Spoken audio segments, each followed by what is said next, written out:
If you want your taste buds to take flight, you need to try a last flight. Let me show you how to make it.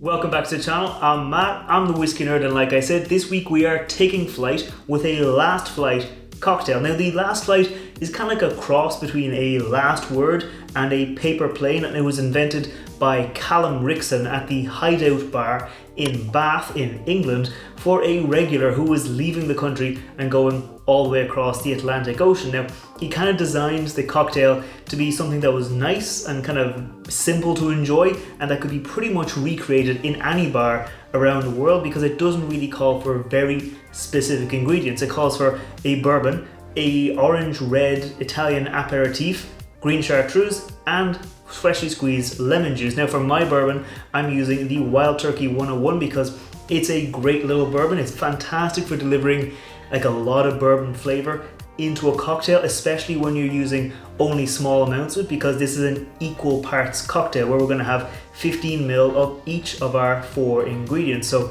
the aperol I'm using, it's my kind of preferred bitter or slightly bitter Italian aperitif. I'm also going to be using the green chartreuse, which is a very nice herbal liqueur. It's very sweet, very kind of pungent and potent, so it will deliver a lot of flavor even with only 15 ml. Another reason why I am using the Wild Turkey 101, so it can stand up to the strong flavor of the chartreuse. And lastly, it's just freshly squeezed lemon juice. So that's enough talking about the cocktail. It's time we make it. It is going to be a stirred drink, so we're going to get our mixing glass and we're going to pop a nice rock of ice into there before we measure out the rest of our ingredients. Luckily, like I said, it is an equal parts 15 ml cocktail, so very easy to kind of just get this out, whip it up wherever you are. Like I said, it was invented to be an easy cocktail to make, so you don't have to go in with any complicated measurements. So that there was 15 ml of my aperol, and next up it's going to be 15 ml of my Wild Turkey 101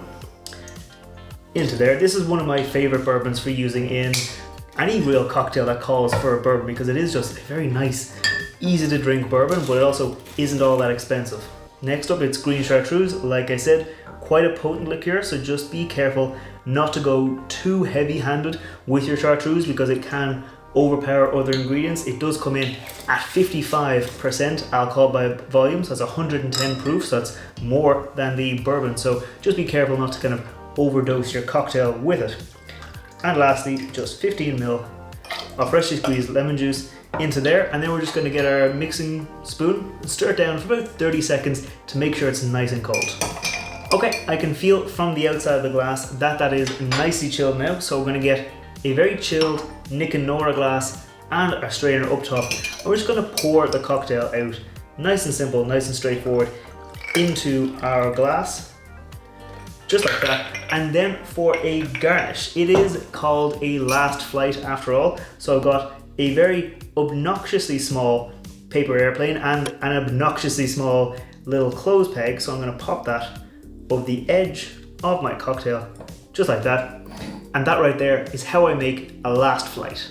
Now real quick, before I taste this cocktail, if you're new here, scroll down, hit that thumbs up button, hit that subscribe button. I put out whiskey reviews on Wednesdays and cocktail recipes featuring whiskey every Friday, so if you want to see more, make sure you hit that subscribe button. So cheers. It is a nice cocktail. It's definitely kind of a spirit, boozy forward cocktail. The lemon juice, I think, is essential in this cocktail for cutting across the other ingredients, because the aperol can be quite bitter, the bourbon can be quite forward, the chartreuse, as I said, it can be very dominating, so that lemon juice kind of binds everything together in a nice kind of a balanced nature. Yeah, it's very nice. Don't get me wrong, it is spirit and boozy forward. If you like those kind of cocktails, if you like a last word or a paper plane, you'll probably very much enjoy this one. But it is just that very nice kind of, almost feels like a classic cocktail, even though it is a new cocktail. I can definitely see this being one of those recipes that could have been around for a very long time. So that's all there really is to say about this cocktail. I'm definitely going to keep enjoying it, but if you have your own kind of riff on a last word or a paper plane that you think you really enjoy, let me know down in the comments below, and I might make that in the future. But for now, I'll enjoy this and I'll see you next time. Sláinte.